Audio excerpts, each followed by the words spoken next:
ಮೊದಲಿಗೆ ಪ್ರಮುಖ 30 ಸುದ್ದಿ ಫಟಾಫಟ್ ನೋಡ್ತಾ ಹೋಗೋಣ.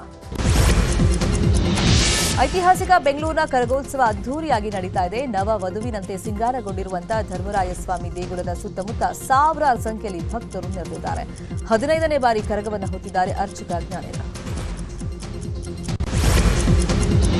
ಇನ್ನು ಕರಗದಲ್ಲಿ ಕಿರಿಕ್ ಮಾಡಿಕೊಂಡ ಯುವಕನಿಗೆ ಹಿಗ್ಗಾಮುಗ್ಗ ಥಳಿಸಲಾಗಿದೆ. ವೀರಕುಮಾರರ ಜೊತೆ ಕಿರಿಕ್ ಮಾಡಿಕೊಂಡವನಿಗೆ ವೀರಕುಮಾರರೇ ಹಿಡಿದು ಹಿಗ್ಗಾಮುಗ್ಗ ಪಂಚ್ ಕೊಟ್ಟಿದ್ದಾರೆ. ಸಿದ್ದರಾಮಯ್ಯ, ಡಿಸಿಎಂ ಡಿಕೆ ಶಿವಕುಮಾರ್, ಸಂಸದ ತೇಜಸ್ವಿ ಸೂರ್ಯ ಸೇರಿದಂತೆ ಅನೇಕರು ಕರಗದ ದರ್ಶನ ಪಡೆದರು.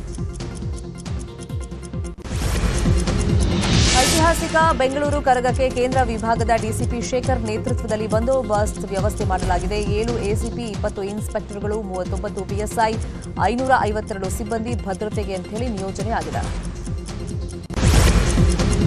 ಬೆಂಗಳೂರಲ್ಲಿ ಭಾರೀ ಪ್ರಮಾಣದ ಅಗ್ನಿ ಅವಘಡ ಸಂಭವಿಸಿದೆ. ನಾಗವಾರ ಸಮೀಪದ ವೀರಣ್ಣಪಾಳ್ಯದಲ್ಲಿ ಸುಮಾರು 30ಕ್ಕೂ ಹೆಚ್ಚು ಶೆಡ್ಗಳು ಸುಟ್ಟು ಭಸ್ಮವಾಗಿವೆ. ಘಟನೆಯಲ್ಲಿ ಸಾವು ನೋವುಗಳು ವರದಿಯಾಗಿಲ್ಲ. ಸಿಲಿಕಾನ್ ಸಿಟಿಯಲ್ಲಿ ಮಳೆರಾಯ ಅಬ್ಬರಿಸಿ ಬೊಬ್ಬಿರುತ್ತಿದ್ದಾನೆ. ರಾತ್ರಿ ಸುರಿದ ಧಾರಾಕಾರ ಮಳೆಗೆ ವಾಹನ ಸವಾರರು ಪರದಾಡಿದ್ದಾರೆ. ಮೆಜೆಸ್ಟಿಕ್, ಕೆಆರ್ ಮಾರುಕಟ್ಟೆ, ರಾಜಾಜಿನಗರ ಸೇರಿದಂತೆ ಹಲವೆಡೆ ಮಳೆಯಾಗಿದೆ.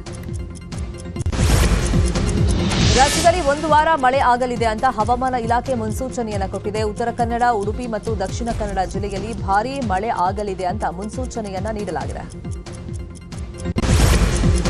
ಚಿತ್ರದುರ್ಗ ಜಿಲ್ಲೆಯಲ್ಲಿ ಗುಡುಗು ಸಹಿತ ಮಳೆಗೆ ಬೆಳೆಗಳು ಹಾಳಾಗಿವೆ. ಮಳೆಯಿಂದ ಬೆಳೆ ಹಾಳಾಗಿ ಅನ್ನದಾತನ ಮೇಲೆ ಗಾಯದ ಮೇಲೆ ಬರೆ ಎಳೆದಂತ ಪರಿಸ್ಥಿತಿ. ರೈತರು ಬೆಳೆದಿರುವಂತಹ ಟೊಮ್ಯಾಟೊ, ರಾಗಿ, ಈರುಳ್ಳಿ ಸೇರಿದಂತೆ ಮೇವು ಕೂಡ ನೆಲಕಚ್ಚಿವೆ. ಕಾವೇರಿ ನದಿಯಲ್ಲಿ ಕೆಲ ದಿನಗಳಿಂದ ನೀರು ಬತ್ತಿ ಹೋಗಿತ್ತು. ಇದೀಗ ಕಾವೇರಿಯಲ್ಲಿ ಮತ್ತೆ ನೀರು ಕಾಣಿಸಿಕೊಂಡಿದೆ. ಹಿನ್ನೆಲೆಯಲ್ಲಿ ಜನರು ನೀರಿಗೆ ಆರತಿ ಬೆಳಗಿ ಪೂಜೆಯನ್ನ ಸಲ್ಲಿಸಿದ್ದಾರೆ.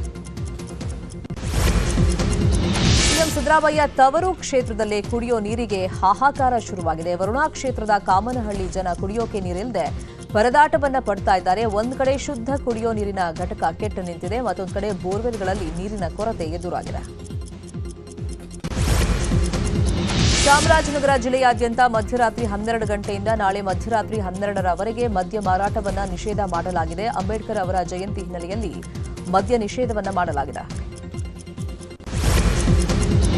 ಮುಂಬರುವಂತ ದಸರಾದಲ್ಲಿ ಕಂಬಳ ಸೇರ್ಪಡೆಗೆ ತೀರ್ಮಾನವನ್ನ ಮಾಡ್ತೀವಿ. ದಸರಾದಲ್ಲಿ ಕಂಬಳ ದಕ್ಷಿಣ ಕನ್ನಡದ ಪರಂಪರೆಯಾಗಿ ಮುಂದುವರಿಯಲಿದೆ ಅಂತ ಡಿಸಿಎಂ ಡಿಕೆ ಶಿವಕುಮಾರ್ ಹೇಳಿದ್ದಾರೆ. ಮಂಗಳೂರಿನಿಂದ ಕುಕ್ಕೆ ಸುಬ್ರಹ್ಮಣ್ಯಕ್ಕೆ ತೆರಳುವಂತಹ ಭಕ್ತರಿಗೆ ಗುಡ್ ನ್ಯೂಸ್ ಸಿಕ್ಕಿದೆ. ಇನ್ನು ಮುಂದೆ ಪ್ರತಿದಿನ ಮಂಗಳೂರಿನಿಂದ ಕುಕ್ಕೆಗೆ ಟ್ರೈನ್ ಹೊರಡುತ್ತೆ. ಪುತ್ತೂರು ತನಕ ಇದ್ದ ರೈಲು ಸೇವೆಯನ್ನ ಸುಬ್ರಹ್ಮಣ್ಯದವರೆಗೆ ವಿಸ್ತರಣೆ ಮಾಡಲಾಗಿದೆ. ಚಿತ್ರದುರ್ಗದ ಹೊರವಲಯದಲ್ಲಿ ಕರಡಿ ಪ್ರತ್ಯಕ್ಷವಾಗಿದೆ. ಹೊಸದುರ್ಗ ಪಟ್ಟಣದ ಹೊರವಲಯದಲ್ಲಿ ಕರಡಿಯೊಂದು ರಾಜಾರೋಷವಾಗಿ ಓಡಾಡಿದೆ. ವಾಕಿಂಗ್ಗೆ ತೆರಳಿದ್ದವರ ಮೊಬೈಲ್ ಕ್ಯಾಮೆರಾದಲ್ಲಿ ಕರಡಿ ಓಡಾಟದ ದೃಶ್ಯ ಸೆರೆಯಾಗಿದೆ.